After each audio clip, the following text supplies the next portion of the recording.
کہ کیا اس طرح سے تحفظات اپنے لیے استعمال کرنا اللہ پر توکل کے منافی ہے؟ بالکل نہیں، بلکہ اللہ سبحانہ و تعالیٰ کے توکل کا عین حصہ ہے وہ۔ اسباب اختیار کرنا، وسائل اختیار کرنا، یہ اللہ پر بھروسے کے منافی نہیں ہے۔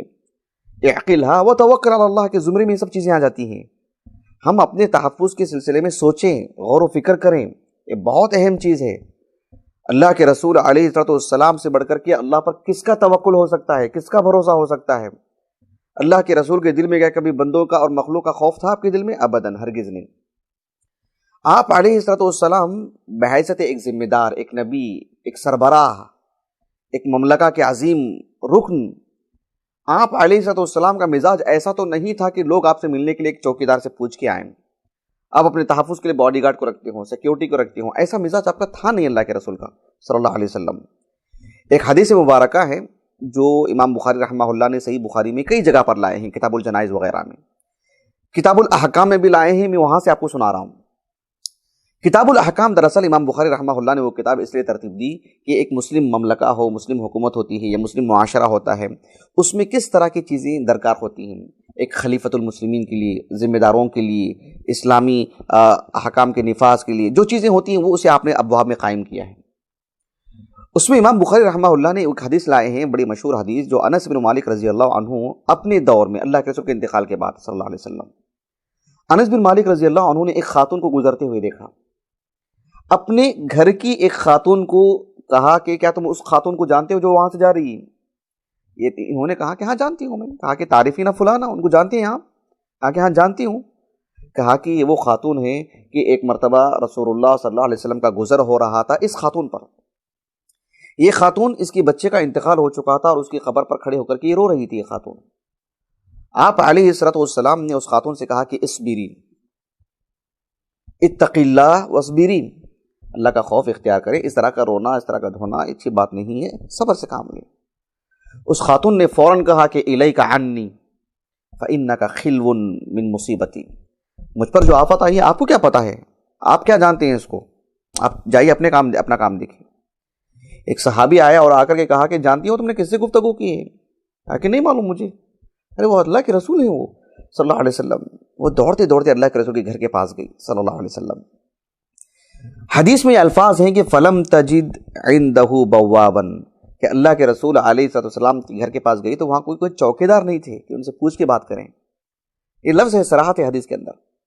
اور وہ خاتون اللہ کے رسول سے جا کر کے بات کی کہ مجھے پتہ نہیں تھا کہ اللہ کے رسول ہیں۔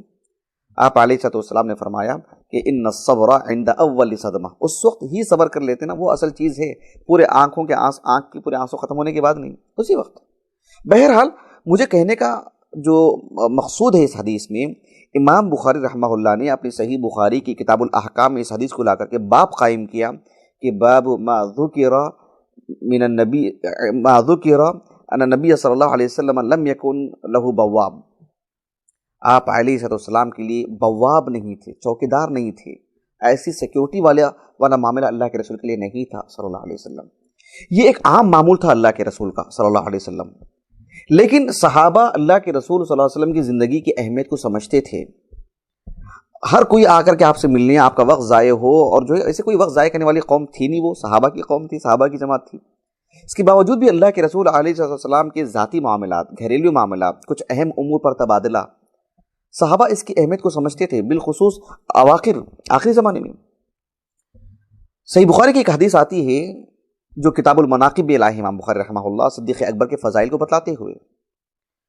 ابو موسیٰ الاشعری رضی اللہ عنہ کہتے ہیں کہ ایک مرتبہ میں اپنے گھر میں، سعید بن مسیب رحمہ اللہ فرماتے ہیں کہ ابو موسیٰ الاشعری رضی اللہ عنہ نے مجھے خبر دی کہ انہوں نے کہا کہ میں اپنے گھر میں وضو کیا اور نکلا مسجد کی طرف، اور میں اپنے آپ میں ٹھان لیا میں نے کہ لألزمن رسول اللہ صلی اللہ علیہ وسلم، کہ میں آج اللہ کے رسول سے چمٹ کے رہوں گا، میں کہیں اور نہیں جاؤں گا، میں وَلَأَكُونَنَّ مَعَهُ، آپ ہی کے ساتھ رہوں گا میں۔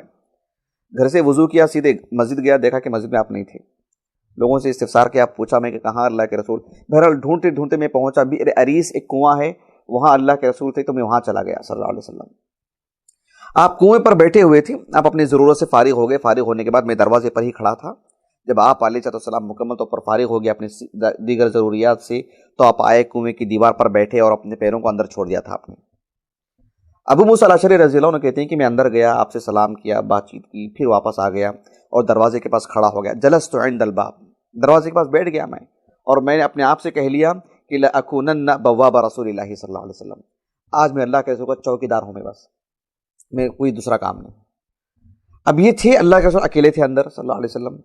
ابو موسیٰ الاشعری رضی اللہ عنہ کہتے ہیں کہ ابو بکر صدیق آئے اور آ کر کے دروازے کو کھٹکھٹایا جو ہے مطلب لکڑی کا بنا ہوا تھا. میں سیدھا اندر گیا، اللہ کے رسول سے اجازت مانگی کہ اے اللہ کے رسول ابو بکر صدیق آئے ہیں، اجازت دے دو آنے کی. آپ علیہ الصلوۃ والسلام نے فرمایا اذن لہ وبشرہ بالجنہ، اندر آنے کی اجازت بھی دو اور جنت کی خوشخبری دے کے اندر بلاؤ. پھر اس کے بعد عمر آئے، پھر اس کے بعد عثمان آئے. عثمان رضی اللہ عنہ سے متعلق ایک زائد بات بھی تھی، وہ ہمارا موضوع نہیں ہے. اس حدیث سے صرف اتنا بتلانا مقصود ہے کہ ابو موسیٰ الاشعری رضی اللہ عنہ نے اپنے تعلق سے یہ لازم کر لیا تھا کہ آج پورا دن میں اللہ کے رسول کی چوکیداری کروں گا، اور آپ علیہ السلام نے اسے توکل کے منافی نہیں سمجھا اور آپ نے نہ منع کیا. ایک طرح سے آج کا سی کیمرہ ہے، وہ ایک انسان سے بڑھ کر کے کبھی وہ کام کر لیتا ہے. تو یہ بہت اہم چیز ہے جسے ہمیں سمجھنے کی ضرورت ہے. حافظ ابن حجر رحمہ اللہ نے فتح الباری میں 5ویں صدی ہجری کے ایک عالم دین ہے، 435 ہجری سے وفات ہے ان کا، المحلب ابن ابی صفر الازدی، ان کے حوالے سے لکھا ہے کہ انہوں نے کہا کہ ان دونوں حدیثوں میں کوئی ٹکراؤ نہیں. پہلی والی حدیث میں بس اتنی بات ہے کہ اللہ کے رسول نے ایسا کوئی مزاج نہیں بنا کے رکھا تھا کہ آپ کے لیے کوئی سیکیورٹی ہو. دوسری حدیث سے یہ بات معلوم ہوتی ہے کہ صحابہ نے اللہ کے رسول کی ذمہ داریوں کو، آپ کی زندگی کو سمجھا اور اہمیت جانا کہ آپ کے لیے چوکیداری کی ضرورت ہے. آپ تنہا پسند رہتے ہیں، آپ کے تعلق سے کوئی معاملہ ہے، آپ کچھ اہم تبادلے میں ہیں کچھ اہم صحابہ کے ساتھ، کچھ گھریلو معاملات میں، تو پھر آپ کے لیے جو چوکیداری کی ضرورت ہے، آپ کو خبر دینے کی ضرورت ہے کہ کون آئے ہیں، کیا معاملہ ہے. اس طرح کے آسانیوں کے لیے آپ علیہ الصلوۃ والسلام کبھی کبھار اپنے لیے چوکیدار رکھا بھی کرتے تھے، اہمیت جانتے ہوئے. صحیح بخاری کی ایک حدیث ہے جو بہت طویل حدیث ہے.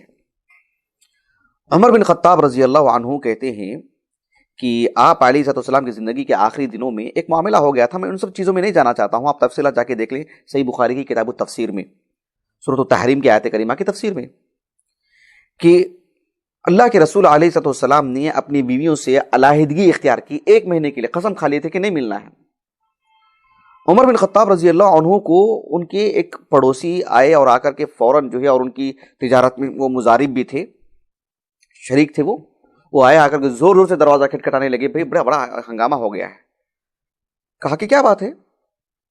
کہ اللہ کے رسول نے اپنی بیوی کو طلاق دے دی ہے. ایک افواہ تھی وہ. عمر بن خطاب کہتے ہیں رضی اللہ عنہ، میں مسجد گیا، دیکھا تو لوگوں میں ایسی چرچا ہو رہی تھی. میں نے کہا کہ بھائی یہ باتیں تو لوگوں میں عام ہیں، لیکن میں براہ راست اللہ کے رسول سے پوچھ لیتا ہوں. پہلے عائشہ کے پاس گئے رضی اللہ عنہ، کہا کہ کیا بات ہے، تم اللہ کے رسول کو تکلیف دیتی ہو؟ کہا کہ تمہارے گھر کا راستہ دیکھو. ایسے کہا عائشہ رضی اللہ عنہ نے. کہنے کا مطلب یہ کہ تمہاری جو بیٹی ہے حفصہ، وہ بھی تو اللہ کے رسول کی بیوی ہیں، تو ان سے جا کے پوچھو نا. یہ مقصود تھا آپ کو. عمر بن خطاب رضی اللہ عنہ حفصہ کے پاس گئے، وہ رو رہی تھی. وہ عمر بن خطاب رضی اللہ عنہ کو اتنی تکلیف ہوئی، وہ سیدھے اللہ کے رسول کے پاس گئے.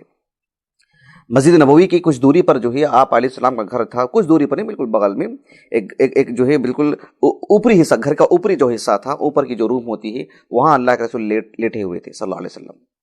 کھجور کے درخت کی جو تنی ہوتی ہیں، اس سے جو ہے مطلب سیڑھی بنائی گئی تھی جس میں اترنا چڑھنا آسان نہیں تھا. عمر بن خطاب رضی اللہ عنہ اللہ کے رسول کے پاس جانا چاہا تو وہاں پر آپ کے ایک نگران تھے، رباح، چوکیدار تھے اللہ کے رسول کے، وہ صلی اللہ علیہ وسلم. کوئی بھی آنا جانا آسان نہیں تھا کسی کے لیے. عمر بن خطاب جیسے رضی اللہ عنہ جو ہمہ وقت اللہ کے رسول کے ساتھ رہا کرتے تھے صلی اللہ علیہ وسلم، انہوں نے کہا کہ یا رباح استأذن لی عندک من رسول اللہ صلی اللہ علیہ وسلم، یعنی تمہارا جو وظیفہ ہے اللہ کے رسول کی نگرانی کرنا، چوکیداری کرنا، اور آپ علیہ السلام کی جو حفاظت کے لیے آپ کھڑے ہیں اور خبر دینے کے لیے جو کھڑے ہیں، آپ جا کر کے کہو کہ میں آیا ہوں. فنظر الی الغرفہ، کمرے کی طرف دیکھے وہ صحابی. ثم نظر الی فلم یقل شیئا، پھر میری طرف دیکھے، مجھے کچھ کہا نہیں. میں نے دوسری مرتبہ کہا، تیسری مرتبہ بلند آواز سے میں نے کہا، یہاں تک کہ میری آواز خود اللہ کے رسول کے پاس پہنچ گئی صلی اللہ علیہ وسلم. اس کے بعد وہ جو اللہ کے رسول کے چوکیدار تھے صلی اللہ علیہ وسلم، انہوں نے مجھے اشارتاً کہا کہ ہاں ابھی آپ جا سکتے ہیں. بڑی مشکل سے چڑھ کے گیا اوپر میں. بہرحال اوپر جو کچھ باتیں سب ہوئی ہیں، واپسی میں کیا ہوا ہے، ایک طویل حدیث ہے. میرا وہ مقصود نہیں ہے کہ پوری حدیث میں آپ کو سناؤں، آپ مراجعہ کیجئے صحیح بخاری کی کتاب و تفسیر کی طرف. آپ علیہ السلام نے اپنے تعلق سے ایک چوکیدار کو قائم کیا تھا. آپ کے علم میں تھی بات، وہ ضروری ہے. ذمہ داران کے لیے، مسلمانوں کے مال اور جان کی حفاظت کے لیے، ہمارے اشیاء کی حفاظت کے لیے، ہمارے اداروں کی حفاظت کے لیے۔ آپ علیہ الصلوۃ والسلام کا معاملہ تو اتنا تھا کہ کبھی کبھار تو آپ نے مطالبہ کیا۔ صحیح بخاری میں ایک کتاب ہے کتاب الجہاد، اس میں ام المؤمنین عائشہ سے ایک حدیث آتی ہے رضی اللہ عنہا، وہ کہتی ہیں کہ لما کان النبی صلی اللہ علیہ وسلم سہیرا، آپ علیہ الصلوۃ والسلام کئی راتیں جاگ کر کے گزارے، کہ کب کیا ہوگا نہیں معلوم۔ بات اپنے ایک جان کی ڈر کی بات نہیں ہے، موت سے خوف کی بات نہیں ہے۔ مسلمانوں میں سے ایک ایک مسلمان کی جان بڑی عزیز ہے، خصوصاً مسلمانوں کے علماء، مسلمانوں کے ذمہ داران، مسلمانوں اور اسلام کی دین کی خدمت کرنے والے لوگ جو کسی بھی جہت پہ کام کر رہے ہوں، بڑے پیمانے پر یا چھوٹے پیمانے پر اسلام کے تحفظ کے لیے جو بھی کام کر رہے ہیں، ہر ایک کی جان نہایت عزیز ہے، بہت معنی رکھتی ہے۔ آپ علیہ الصلوۃ والسلام نے کئی راتیں جاگ کے گزارے۔ معاملہ آپ کا ہے، معاملہ آپ کے اصحاب کا ہے، معاملہ ایک مسلم حکومت کا ہے، معاملہ اپنی خواتین کا ہے، سب کا معاملہ ہے۔ آپ علیہ الصلوۃ والسلام نے ایک مرتبہ یہاں تک کہا کہ لیت رجلا من اصحابی صالحا یحرسنی اللیلہ، کہ میرے صحابہ میں سے کوئی نیک اور صالح کوئی شخص آئے اور آ کر کے میری رات کی نگرانی کرے۔ اچانک ایک ہتھیار کی آواز آئی، اللہ کے رسول نے کہا کہ من ھذا صلی اللہ علیہ وسلم، تو کہا کہ اے اللہ کے رسول میں سعد بن ابی وقاص ہوں، جئت لاحرسک، میں آپ کی نگرانی کے لیے آیا ہوں میں۔ ام المؤمنین عائشہ کہتے ہیں رضی اللہ عنہا، فنام النبی صلی اللہ علیہ وسلم، اللہ کے رسول سو گئے، صرف سوئے نہیں، ہم نے آپ کے خراٹے کی آواز سنی، اس سے قبل سو نہیں پا رہے تھے آپ۔ بات اپنی اس کی نہیں ہے، اپنے تحفظ کی ہے، اپنے مسلم معاشرے کی، اپنی خواتین کی، ہمارے مال کی۔ اللہ کے رسول علیہ السلام کو نیند نہیں آ رہی تھی، آپ نے مطالبہ کیا کہ کوئی ہے جو میری نگرانی کرے۔ کتنی اہم چیز دیکھیے، اللہ کے رسول علیہ السلام نے مطالبہ کیا۔ اس حدیث کو امام بخاری رحمہ اللہ نے کتاب الجہاد میں لائے، اور آپ نے مستقل باب قائم کیا کہ باب الحراسہ فی سبیل اللہ، فی الغزو و فی سبیل اللہ، میدان جہاد میں اور عام اللہ کے راستے میں کسی بھی باب میں ہو، اپنے لیے حراست، اپنے لیے نگرانی رکھنا، یہ اس کو باب قائم کیا امام بخاری نے رحمہ اللہ۔